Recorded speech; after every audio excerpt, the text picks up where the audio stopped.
સુંદર સવારના સર્વને જય શ્રી સ્વામિનારાયણ, જય શ્રી કૃષ્ણ. પરમ પૂજ્ય એવા મહંત સ્વામી મહારાજનો જય. આજની દુનિયામાં આપણે ઘણીવાર એક વાક્ય સાંભળીએ છીએ, એ માણસ બહુ નસીબદાર છે, એનામાં જન્મજાત ટેલેન્ટ છે. પણ આજે હું તમને એક પ્રશ્ન પૂછવા માંગુ છું. શું માત્ર પ્રતિભા સફળતાની ગેરંટી છે? શું ટેલેન્ટ વગર માણસ આગળ વધી જ નથી શકતો? હકીકત થોડી કડવી છે, પણ બહુ સાચી છે. પ્રતિભા તમને શરૂઆત કરાવી શકે, પણ કૌશલ્ય જ તમને ટકાવી રાખે છે. પ્રતિભા કુદરતની ભેટ, પરંતુ અધૂરી. પ્રતિભા એટલે શું? પ્રતિભા એટલે કોઈ ખાસ કામ કરવાની કુદરતી ક્ષમતા. કોઈને ગીત ગાવું સહેલું લાગે,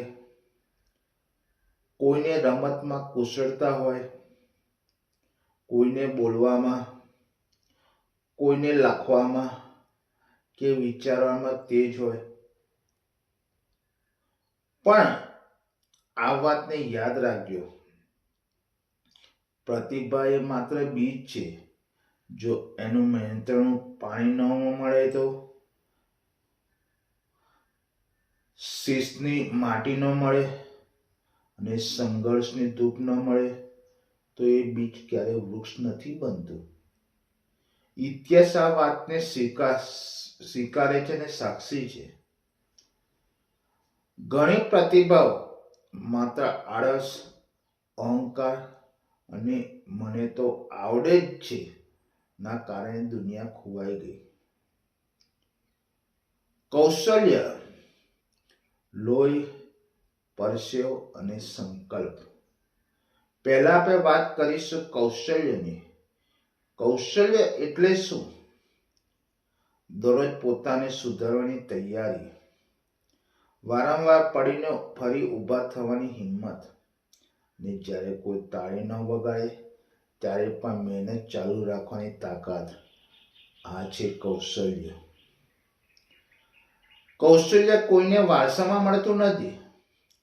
એ બનાવવું પડે છે, ઘસાવવું પડે છે અને ઘણીવાર દુઃખ સાથે સ્વીકારવું પડે છે. જે માણસ કલાકો સુધી પોતાની ભૂલો સાથે લડે છે, જે દિવસો સુધી નિષ્ફળતા સહે છે ને વર્ષો સુધી કોઈ ઓળખાણ વગર આગળ વધતો રહે છે, એ સાચો સફળ માણસ બને છે. જ્યારે પ્રતિભા હારે છે અને મહેનત જીતે છે. મિત્રો, એક સત્ય છે, હંમેશા યાદ રાખજો. જ્યારે પ્રતિભાશાળી માણસ મહેનત નથી કરતો અને સામાન્ય માણસ અડગ મહેનત કરે છે, ત્યારે જીત હંમેશા મહેનતની થાય છે. વિશ્વના મહાન ખેલાડીઓ, કલાકારો, ઉદ્યોગપતિઓ, તેમને પૂજ્યો.